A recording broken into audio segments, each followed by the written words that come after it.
He, like me, bolted, went for greener pastures. I somehow found myself back here where the pastures are still green. But I still consider him a dear friend, but I also consider him one of the sharper young minds, if I can still say that about him. He is going to take that sharp mind and do good with it.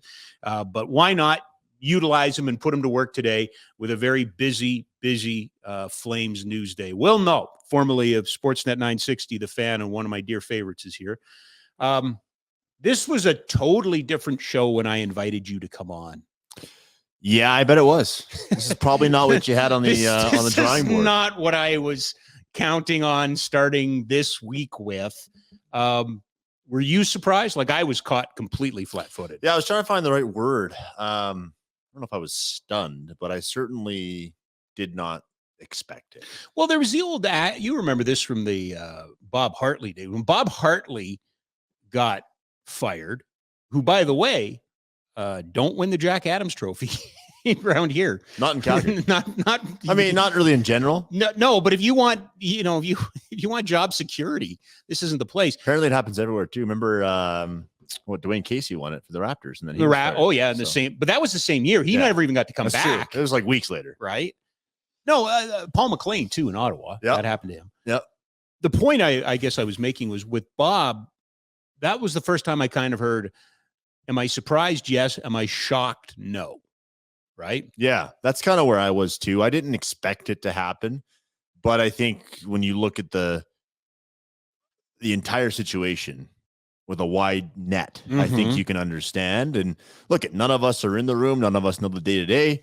But if you watch those exit meetings that every player held, you look at the body language of certain players, even the body language of just staff and management around the Calgary Flames. I just don't know what that atmosphere was like on a day-to-day basis. And, I think it's tough because you have, an organization that's gone through a lot of coaches, but I think you also know that this is a move that you had to make if you want to go in the right direction. And it's funny, you mentioned the prominent agents thing earlier. You know who else is thinking about? Who?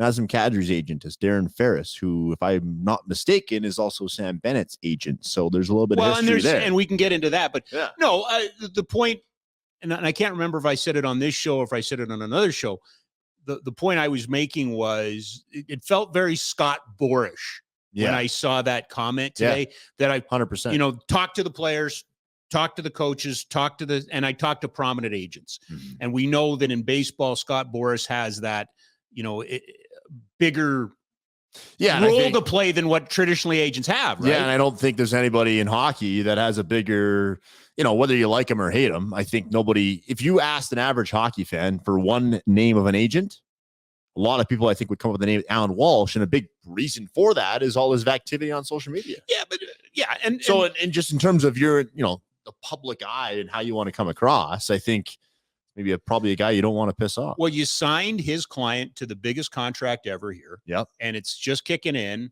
and it's 10 million plus, and it was 116 points last year, and it's 50 points off this year. He has to be part of the solution, right? 100%. As you look at this lineup, he has to be part of that solution. Kadri has to be part of that solution. Weegar has to be part of that solution. You've made those decisions.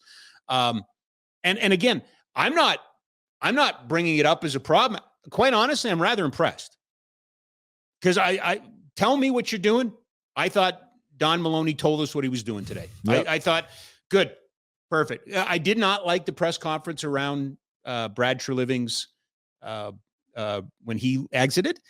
It felt off kilter. It felt like, a little bit, I don't know, just wrong. It just didn't feel genuine, not sincere, genuine. Accurate. It just felt like it was a dry run. Transparent. No, it was all of that. It just was off kilter. Off kilter. Today felt like, I'm the president of hockey operations. This is what we're going to do. We've listened. We've listened. It felt a little more direct, maybe. Yeah. I don't know. Yeah. But, I didn't expect it at all. I really did not. And I think, you mentioned that right before you brought me on, you mentioned the comment about the fact that Maloney addressed it today. He was asked about Brad Treliving and said, no, we're going to clean from both. And I think you have to. I think Brad did a lot of good things for this organization. If you look at his tenure over 9 years as a whole, I don't think you can argue that he did more bad than good. I think he did more good than bad for the Calgary Flames. Oh, and okay. yeah. I think he did more good than Yeah. bad over his 9 years. And yeah, okay, he went through a lot of coaches, but I don't know, a lot of that was his fault. And some of that was out of his control. You know, the Bill Peters one, I think we can have a conversation about that another day or whatever. But so didn't expect it because it's not in the Calgary Flames history. And I think, I don't know if you look at it from the outside, and again, not to say the outside makes the decisions for them, but I do think there seemed to be this almost like this tidal wave of momentum towards a potential coaching change in Calgary, and that wave finally crested. Well, the whole thing felt awkward. Yes, like everything felt 100%. Awkward. And then, like you said, going back to that True Living exit press conference with Don Maloney, that's exactly where it started. It all felt awkward. Now, I'm not naive. I know how the business works. Every year you're going to have customers that are happy and customers that aren't happy. You never renew season tickets at 100%, right? Your renewals are probably in the 80s. So obviously you're going to lose people, but it just felt a little more palatable, not palatable, but palpable out there that there was frustration in the fan base. People were sharing responses on social media. And that's what social media has become. Don't get me wrong. I'm not trying to make this to be a mountain out of a molehill, but it sure feels like the Flames listened a little bit to that. And credit Murray Edwards, because, it's easy to say, well, Murray, we never hear from Murray and it's his coach and this and that. This is, clearly they went through the process. This is the decision. I'm wondering, Will, what's different this time? Jay Feaster became the GM after Darryl. He got to hire Bob Hartley. He could have, and I'm not saying they interviewed him or anything like that. I'm just saying the timeline lined up. There was a coach in Syracuse named John Cooper that could have been a candidate. You know what I'm saying? Yep. What do you do this time? Elliot Friedman is I'm hard pressed to think of a better insider in hockey than Elliot Friedman. And he's talked openly the last couple of years about services, search firms. Do you go outside and bring a search firm in? Do you go outside and bring an executive headhunting crew in to come in and do this? Or do you continue to do the traditional way, which is we'll just take care of it internally? We have the staff, we have Don, we'll do it that way. I see value in both sides. I do. I go back to my original point. I think the best candidate for this job is Craig Conroy. I think Craig Conroy deserves this job. I think but that's me. That's not a headhunting firm. That's not somebody who's in it interviewing or anything. This is a friend of mine that I think has paid his dues, is smart, is bright, and is passionate. Let's give him a chance. Having said that, I don't think you need to rush at this point. Yeah, it's funny because I feel the exact same way in a lot of what you just talked about in terms of the GM search and the coaching search for this organization. I've said it a lot of times. I think when you look at the way this organization over the last 2 decades has gone about their business, why are you copying things from the past? Like, what sticks out? You're like, oh, that worked really well. Let's do that again. So in terms of taking a wide scope and interviewing every single candidate, whether they be internal or external, I think you absolutely have to go that way because whatever you've done in the past, I'm sorry, it hasn't worked. So I think you need to take that approach. And I don't know if you feel the same way, Rob. I think the NHL is probably the worst out of all the sports in terms of the retread hires. Like, I think they have to do a better job. And this is not in Calgary. And maybe it's gotten better the last 4 or 5 years, but in general, it's always okay. Coach X or GM X gets fired, and all of a sudden we're anointing candidate X or candidate Y. And I think, and I don't want to I don't want to turn this into a personal vendetta or take a shot at anybody. But I will say, when the news broke this morning, I was listening to a prominent hockey program to hear what Elliot had to say, and the host said, well, maybe, Bruce Boudreau. And I'm like, oh, exactly my point. Gabby's a nice guy. Don't get me wrong. Well, what's he won? Why does he get the number one? But he's a favorite of a whole bunch of media guys. Because he's a nice guy. He's a nice guy. And he's fun to talk to, and he's great on a media panel. And it didn't work in Vancouver for many of the same reasons it didn't work for Darryl here. And as they say, I mean, again, great guy. He's got a great regular season record. And I'm not saying he's a bad coach, but what's he won? Like, why is he the top candidate? What's he won? I'll tell you, okay, I will say something that I truly believe. I am not saying this for... And I'm not, by the way, just quickly, I'm not saying winning has to be the only thing that you look for in a coach, but how many times is Bruce Boudreau going to get a crack before somebody else gets one is, I guess, maybe what I was saying. No, I know what you're saying about the retread part. I was just processing the NFL. I'm not sure if the NFL isn't... They might be top of the mountain when it comes to the worst. Similar. Yeah, very But similar. I'll tell you this. You got my attention when the Raptors are reportedly in on Becky Hammond. Yep. Right? That's what I mean. That has my attention. I think they need to go elsewhere. And that's not, and to go back to your original point. But I was just going to say, Will, name that I will bring up that I think should be interviewed, and you fire away. Try your worst. Aim hard. I'm not hard to find. I'm a big fat guy and I'm slow. I would be interviewing, I'll tell you right now, I would be interviewing Carla McLeod.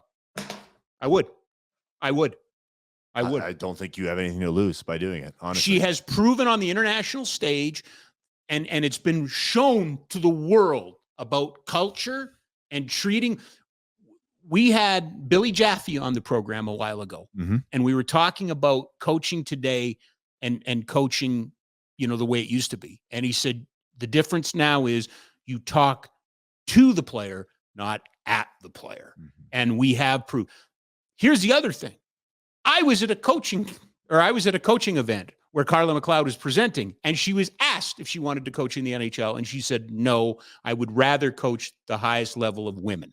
So, but what I'm trying to say is I think that's your process. I think if you talk to her, then you are truly talking to everybody available, right? Yeah, and I think by talking to a bunch of different people, you lose nothing. Like, I think it's great to get different perspectives and views about your roster, your organization, how you do business.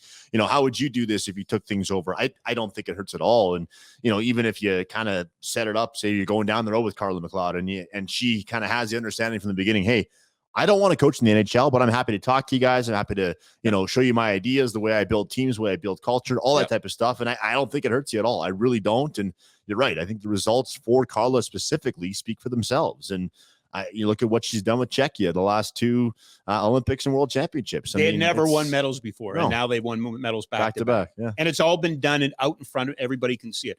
Having said that, the Flames have two really interesting internal candidates, Ryan Huska and Mitch Love.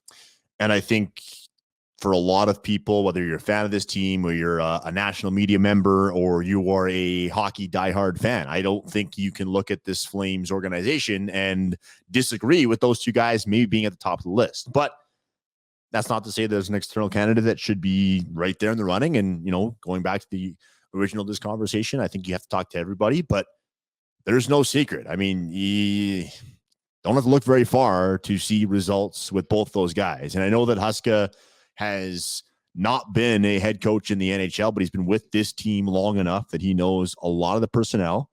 Certainly has had a view and a bird's eye view a lot of times too about the way the last couple of years have gone down. I don't think that hurts.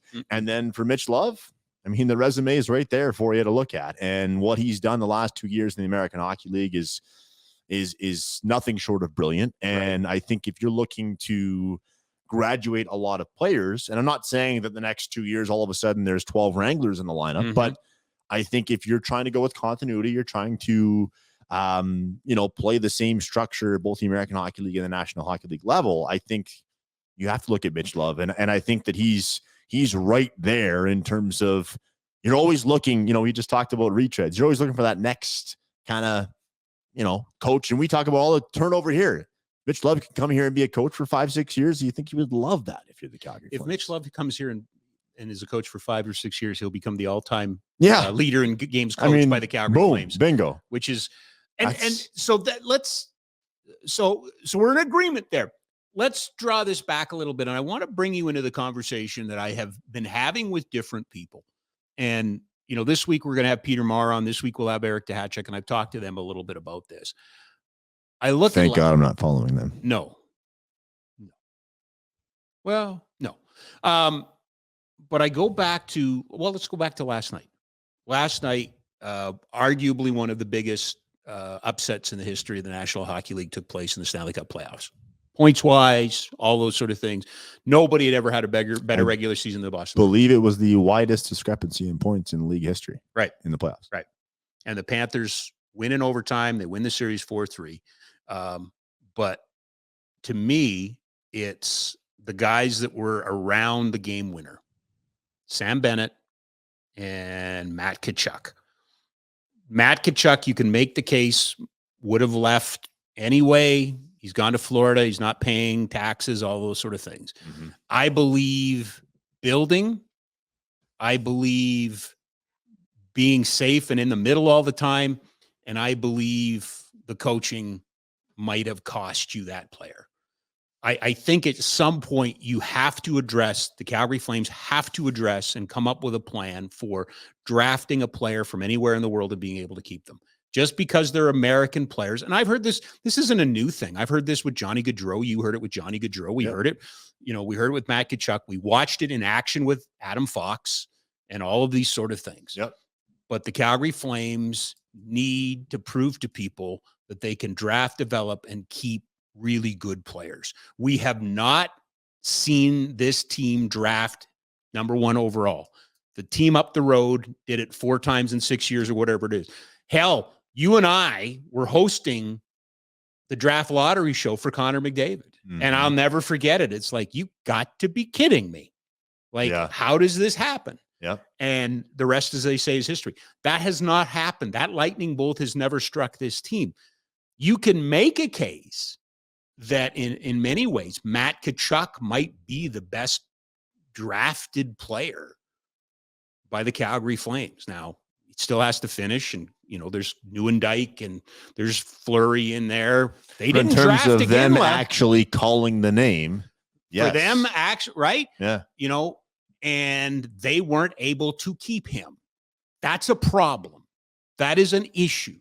I go back to, you were, knee high to a grasshopper, but I go back to 20 years ago when the number one problem in this league was the Canadian Equalization Fund. The Canadian teams had to get propped up because of the dollar. And then came the salary cap. And guess what? Then they got back. It seems to me that we're getting back to this situation where the Canadian teams are not able to keep the players again. And it's not the same, but it's not that different either. Right? Like, no. We could talk about Winnipeg. That was an ugly, ugly situation this past weekend, right? Yeah. And even the situation in Toronto, it's McCabe. I think Elliot was talking about it before they got up at the deadline. He had every Canadian team on his no trade except Toronto. 100%. And Rich Winter up in Edmonton, Gio's agent, and I believe Manji Ipani's? Yes. I think. Yes. He's got a current Flame. But I believe he has said that most teams or most players list all the Canadian teams on the no trades. Yeah. And you had Oliver Ekman-Larsson's agent go on when he got traded to Vancouver, go on Vancouver radio say players don't want to play in Canada. Yeah. That needs to be addressed. Like, the Flames need to be in a fighting position that if, they should be credited. This was part of my argument with Ryan last week. There was a couple of articles about the mess, quote unquote, the mess that Tree left. And I'm like, what mess? Anyway, I can see their point, but to me, it's like, there's a lot of contracts there for sure. But that's every NHL team. Yeah. And I think that's they're all looking for salary cap relief. They all want, I think the trouble is Calgary being right against it without doing anything so far, which is going to be a difficult problem to address going forward. But I don't know if it's something that all of a sudden you look at it and say, yeah, but I don't want to be the GM of the Flames because of that. See, I'm of the belief that this team underachieved. I'm the belief. No, and for sure. Maloney said it today. I mean, look at you could come back with this team and win next year. 17 OT losses. Oh, I know. I mean, realistically, I know that it's you can play the coulda, shoulda, woulda, coulda game forever, but you turn 4 of those into wins and you're in the playoffs. And I know that Matt Phillips. Yeah, it's Matt Phillips. It starts and ends with Matt Phillips for me. And people who watch this program know, and again, I'm not right. That's my opinion. It starts and ends with Matt Phillips. You did not give Matt Phillips an honest opportunity here in the National Hockey League, right? Third team to suffer 31 goal losses. So you're saying, Rob, that we should have put all of our hopes and dreams in a rookie. Kid did it last Friday. Who scored the overtime winner? Who scored it? Right? Do you not go there? You have that look in your eye that I've seen before when you're letting the old man rant. You're going to just let me run out of air, and then I'm going to tire myself out, and then you're going to pounce. I've seen this movie before from you. I piss a lot of people. I don't think Matt Phillips is an NHLer, but why? And this is good. Thank you. This is good. I think he is your prime, really, really good American Hockey League player, but Darren Haydar, right there, Locke. There's a bunch of them. The list goes on and on. And I think if Matt Phillips wanted to go to Europe, I think he would have a hell of a career for 10 years. Yeah. You don't think he's Paul Byron? I just think he's right there. You don't think he's Paul Byron? No, I don't. See, I remember watching Paul Byron at the American League level in Abbotsford, and I've watched Matt Phillips at the American League level in Stockton, and I think Matt Phillips is a better player. Okay. I do. I think Matt Phillips does not get enough credit for going to places that he needs to go to, that he has no problem getting dirty. He has I think on a team that no longer has Johnny Gaudreau, don't give me the size thing. I think he can do that. But on a team that was so lacking offense, I mean, he played 2 games and he had impact. He was on the ice in that Toronto game for a power play goal. You know what I'm saying? And he does have the tool that I think everyone looks for in today's game, which is speed. And I completely grant you, Will, 100% grant you that he may never play in the National Hockey League. I will grant you that. But I've watched him, and to me, I just don't know why you would say no. Here's what I will say. I do think I'm not going to change my opinion. I don't think he's an NHL player, but I will say this. This is where I will agree with you. I think you lose nothing by giving him a chance. Correct. That's legitimate chance. And that's not to say, come up and play 7 games and play 643 a night with, So I'm listening to the Don Maloney press conference today, listening to the voices who are asking questions, going, I wonder who will read their phone right now if I send them a text to ask, because I wanted the question asked. Who'd you text? I didn't. I just don't trust any of them. Wes would have done it. You think what? No. I just don't trust that Wes was looking at his phone. No, he will. He was looking at his phone during. What about Vickers? Vickers, what else are you doing? He'll look at his phone. I don't know if he was doing any. I don't even know if he was there. I never heard him. Right? I'm assuming he was. My point being is, would you? And I think I have your answer. We all assume that he's going to leave as a Group 6. Yes. Right? Why would he stay? Would you offer Matt Phillips a 1-year league minimum one way? No, because I don't think you can guarantee him a spot on this team. I think this team has too many contracts that are way too expensive that they can't afford. By the way, you're just putting up Phillips stats. Just Gav's the best. Gav's always supporting me, so he's looking out for you. He's looking out for you. Oh, sorry, he didn't get a point on that power play. He was on the power play. Never got a point there. No, got a penalty though. Right. No, I think going back to the Calgary Flames, and you mentioned the article or the piece that said True Living left this team in a mess or whatever. Yeah. I think the contract structure and the way this team is built right now today, unless you're trading numerous vets, I just don't think you can make that guarantee to vets. I think you're moving Vladar out. Yes, I do too. I think you're moving Vladar out to make room for Wolf. I think the same thing. I think I think you had 3, possibly 4. Gav, if you can put that the cap friendly, or is it cap friendly now? Mm-hmm. Yeah.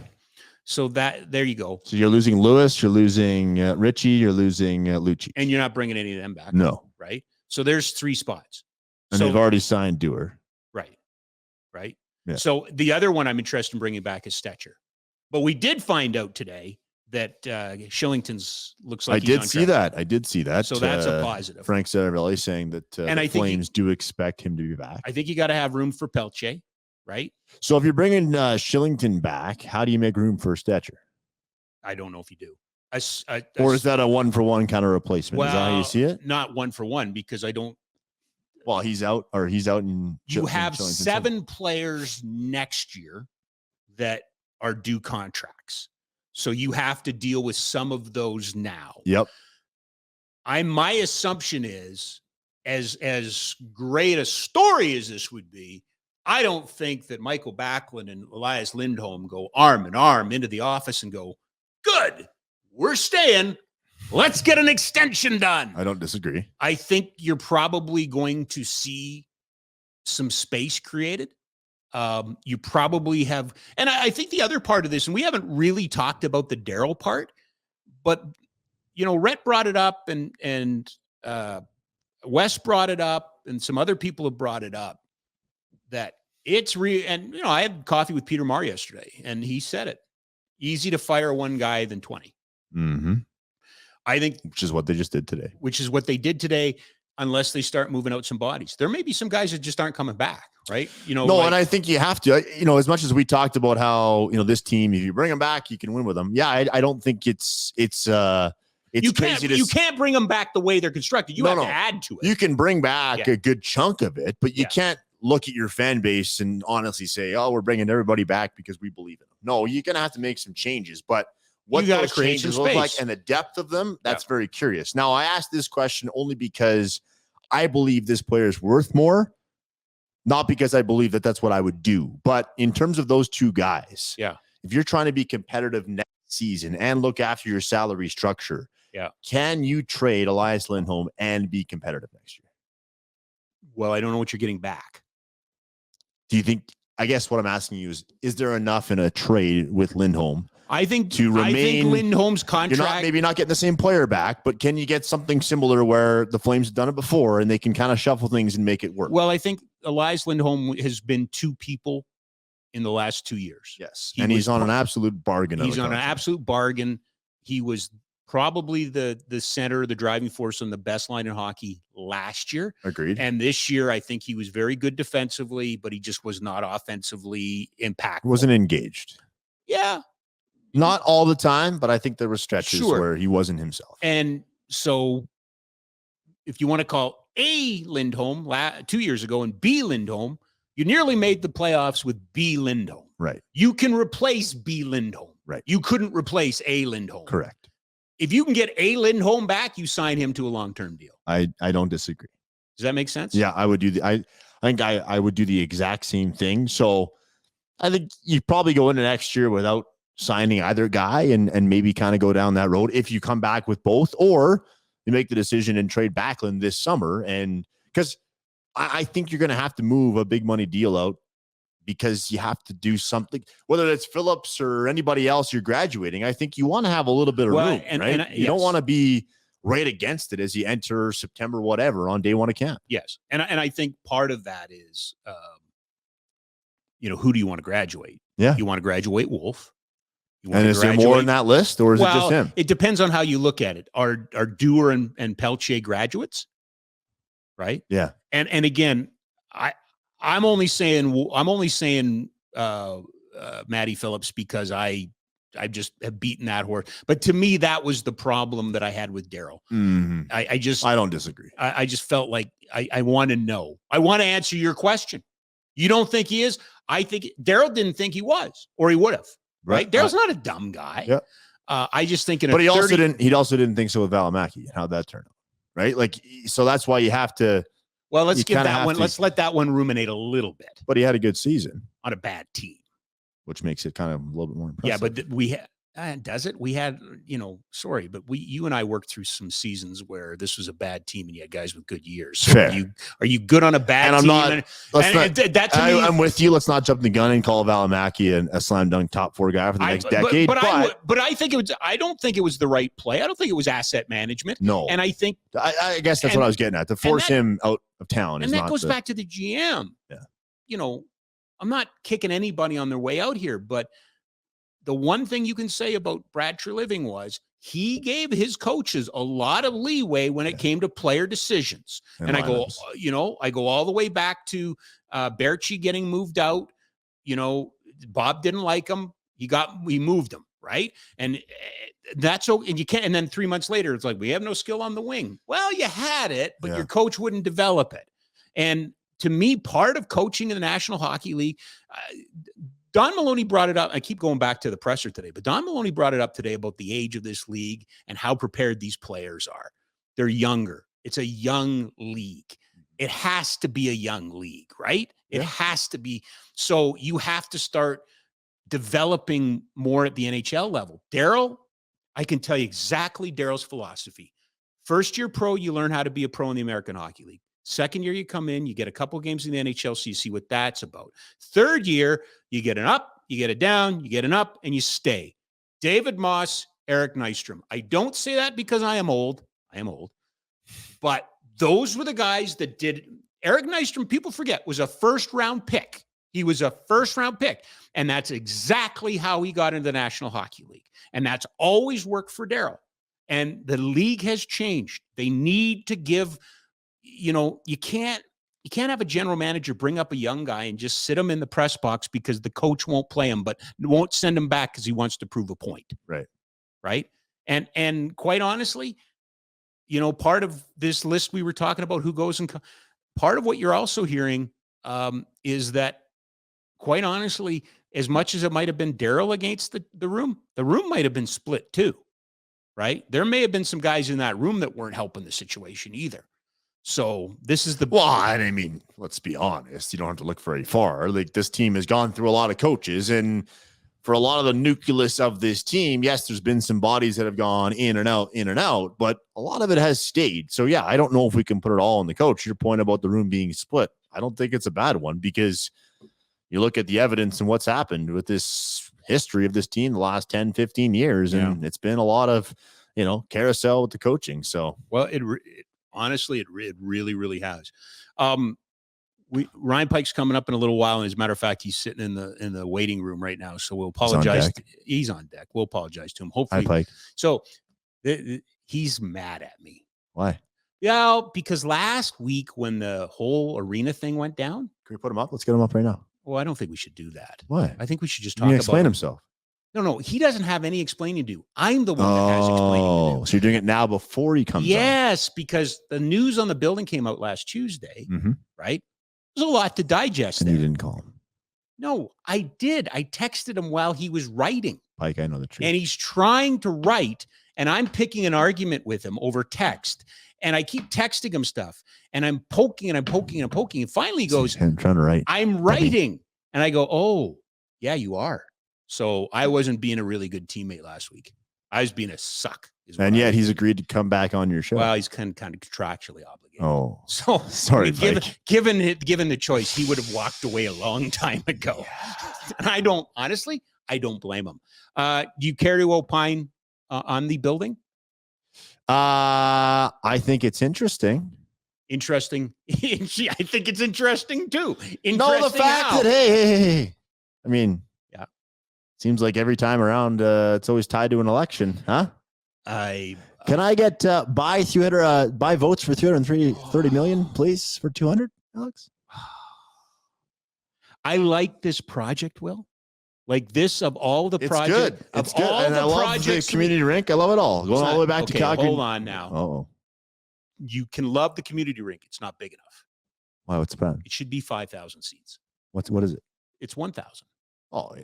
It should be 5,000. Right? Because the Hitmen could play there. I was going to say it should be 5,000 or 7,000, and the Hitmen should play in it. Right. And then if you, and God love if a women's professional team comes here. Beautiful. And you could, right? You could charge them, but you could put the basketball team there too. You could. Yeah. Get a little cash. Yeah, sure. Who doesn't like cash, right? Cash money. Who doesn't like cash? But yeah, I think it'll be it's an interesting way to try and win votes in the city of Calgary, I guess. I don't like it. Like, I like the project. It's ugly. Huh? In terms of using that, it's ugly. Yeah, but at least she said it. It's true. Right? That's not hiding. There's not hiding. There's nothing she has done that I'm a fan of, except that she was so honest about it. Oh, no, I'm buying your votes. Yeah. No, God bless you. Thank you. Guys, I'm not gonna I'm buying your votes. I'm not hiding it.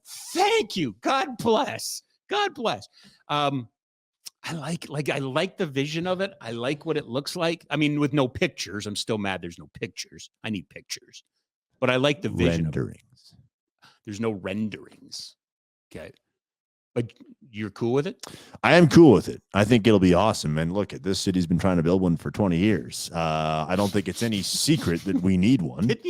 We desperately need one. I think it'll be awesome. I think the location's right. I think the location is prime. I know that this city has talked about many different ones, whether that be Balzac, whether that be west side of downtown.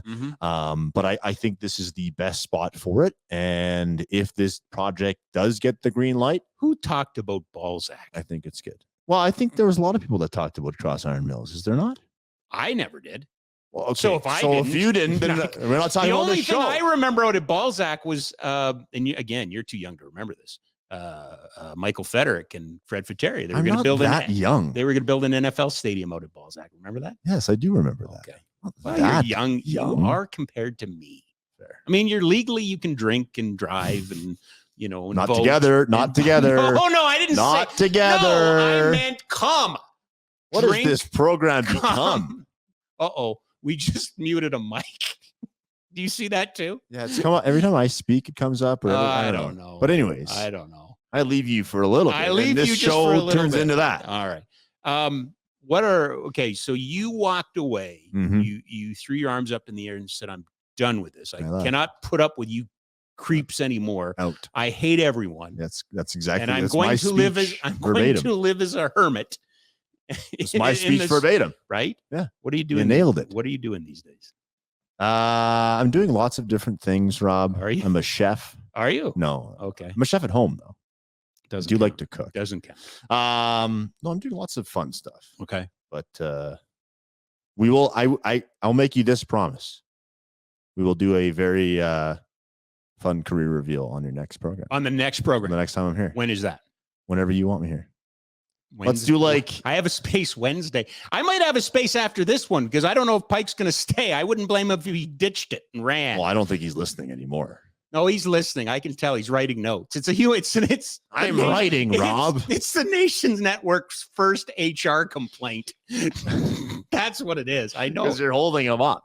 Well, he's trying to write, and I'm like, come on. I'm asking you a question. Answer my question. And he's like, I'm trying to write a story. Oh, sorry. Fine. He's trying to write. I was just going to say this summer when you have less exciting things to do and you have time to kill, I will be here. Hey. Less.